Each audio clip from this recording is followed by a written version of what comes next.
Chapter 23, Putting Your Eat Plan in Place. Make mistakes.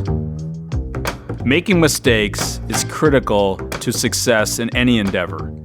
If oatmeal or a smoothie for breakfast is not exactly hitting the mark on taste, experiment and try new concoctions until it does. Make mistakes by continually upgrading and adapting. This is what makes the EAT plan fun and repeatable. The plan is not a prescription, it is customizable. Own it, it is your plan. That smoothie tastes like mud. Years ago, I was training the CEO of a large company. He was concerned about his lack of energy, especially later in the day. He said he usually ate breakfast around 9 a.m. and then went the entire day without eating. His last meal hovered around 8 p.m. I explained that he needed to eat more frequently for greater energy. He felt he had little time to add in meals due to his tight meeting schedule. I suggested he make a smoothie each morning to take to work. This would allow him to get some healthy nutrients in his body and greatly improve his energy to sustain him through his hectic schedule. He loved this idea. Here's what I asked him to put in his smoothie: 2 cups of water, 2 tablespoons of hemp seeds, 2 tablespoons of flax seeds, 1 tablespoon of almond butter, 1 banana, and 2 cups of frozen berries. He was pumped to start his new plan. The following week at our next training session, I asked him how the smoothie plan was going.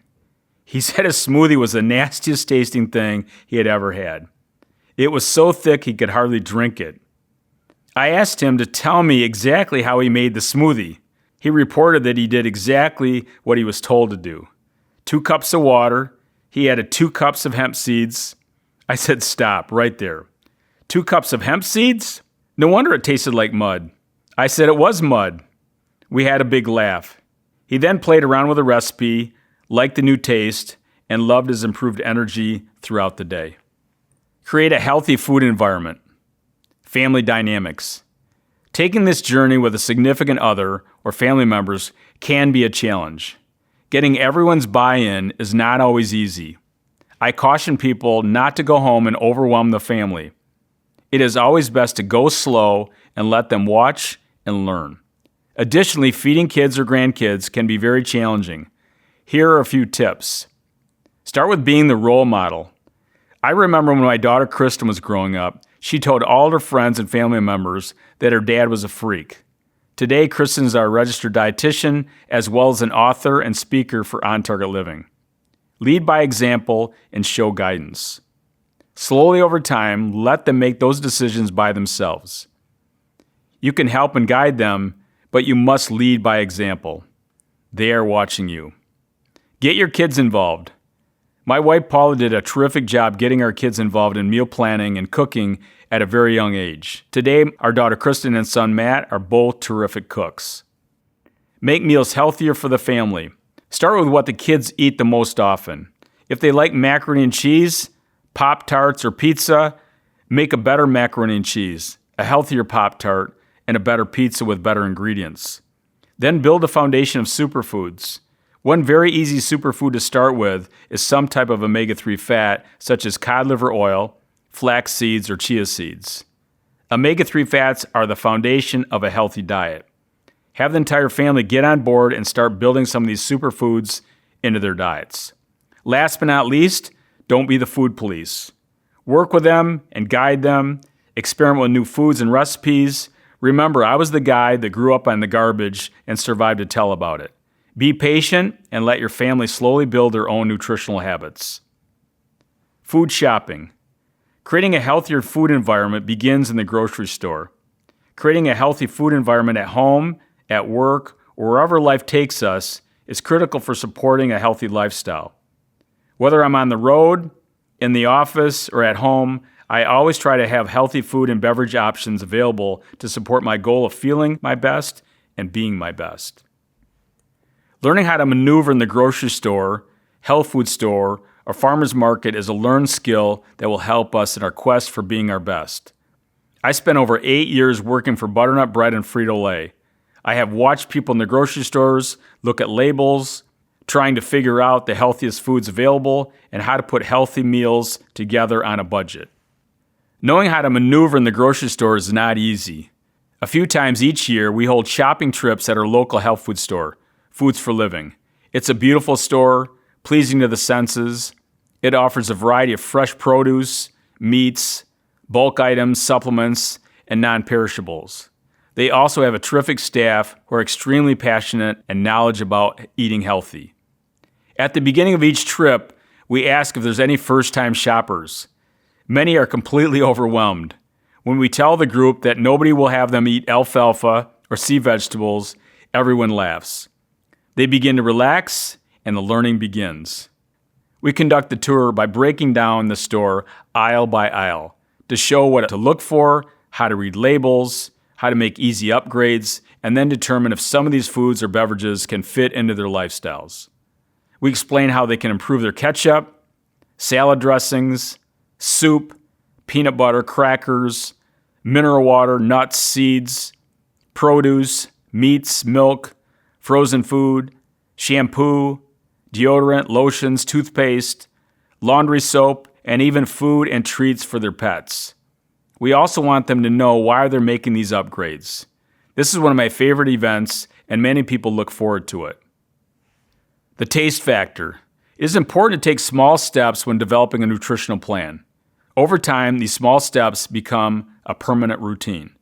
People may not like the initial switch from processed, highly sweetened peanut butter to a natural or organic peanut butter or almond butter, but within a week or so, they get used to it. Then they wonder how they ever ate anything else.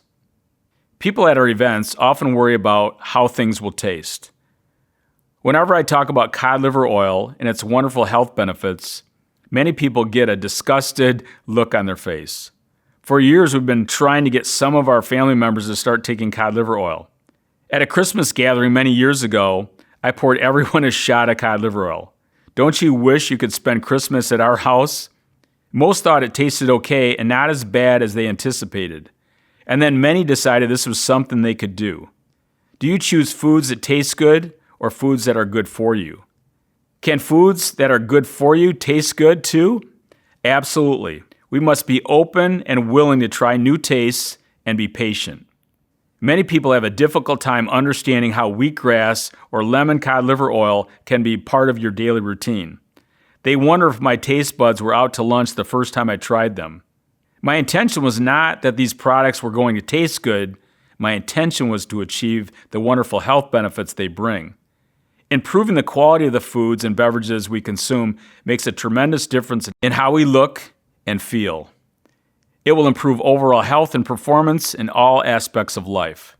When you fill your shopping cart wisely, you are well on your way to a healthier you.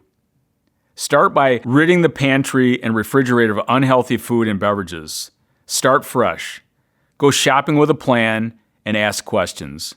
Making upgrades can be easy. Start slowly and experiment with the foods and beverages you love.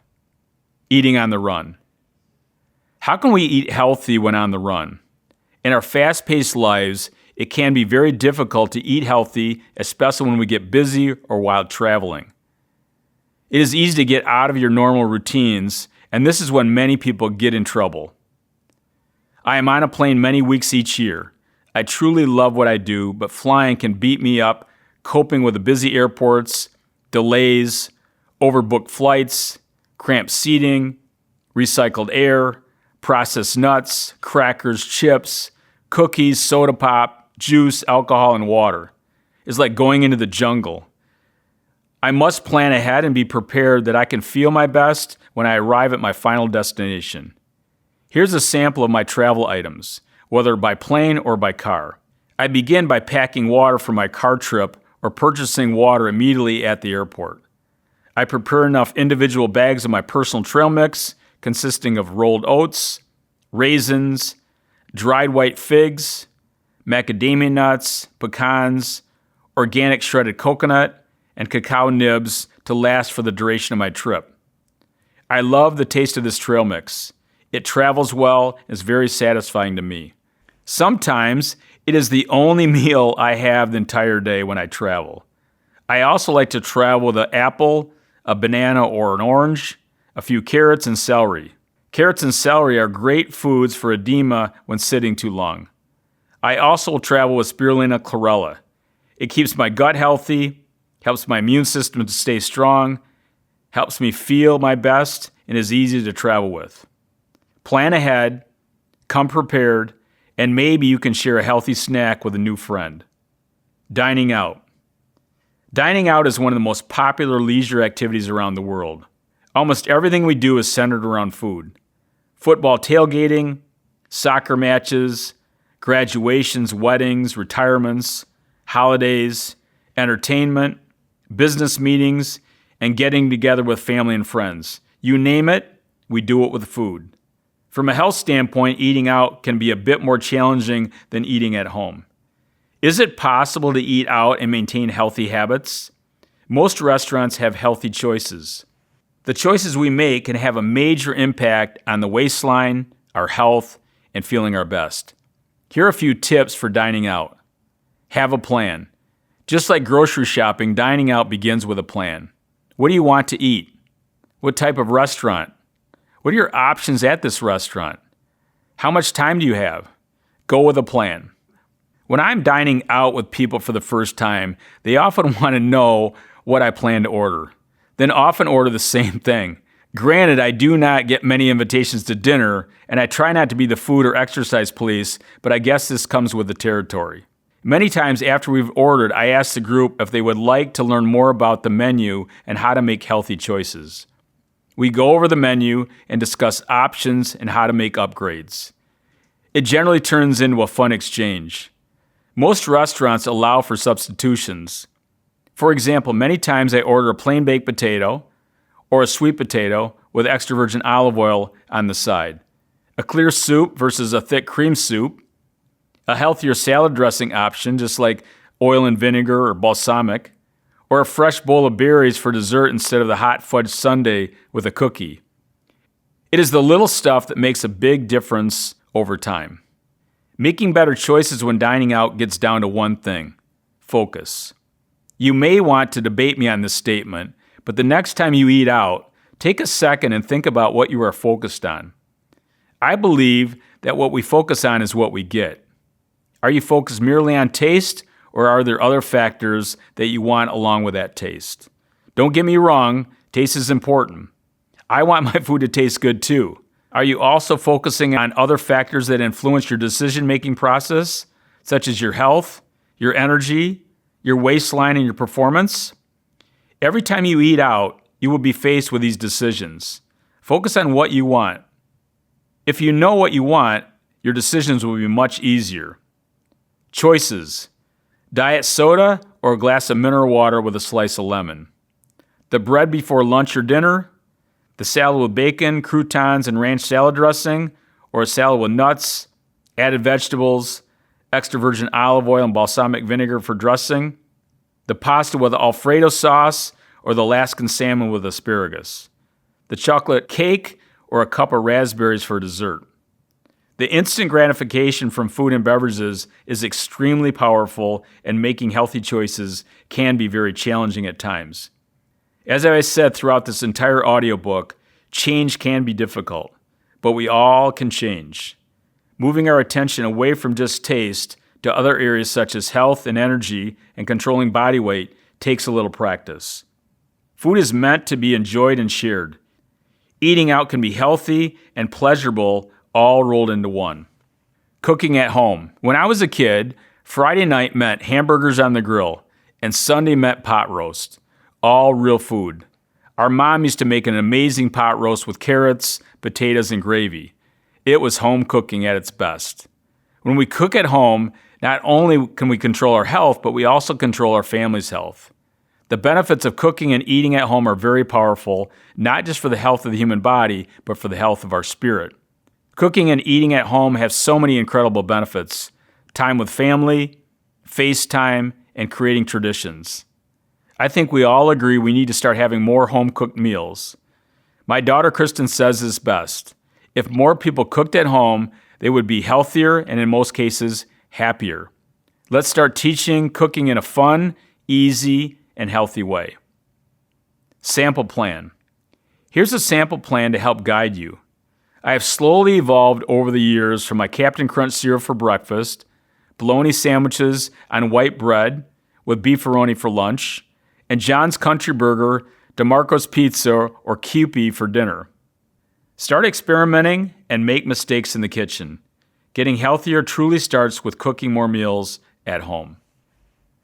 Putting your eat plan in place essentials. Big picture. What you eat and drink can change your life. Food is medicine and food is information. Food is also love and food is taste. Food is energy and food is health. So much of life is centered around food. You must make mistakes. Learning how to pivot is essential for success. Don't be the food police. Lead by example. Create a healthy food environment at home, at work, or traveling. If you have to eat on the go, plan ahead and bring water and simple healthy snacks. Use a soft cooler for travel. When dining out, go with a plan. Eat at home. Getting healthier begins in the kitchen. Ask yourself, when was the last time you tried a new food or a new recipe?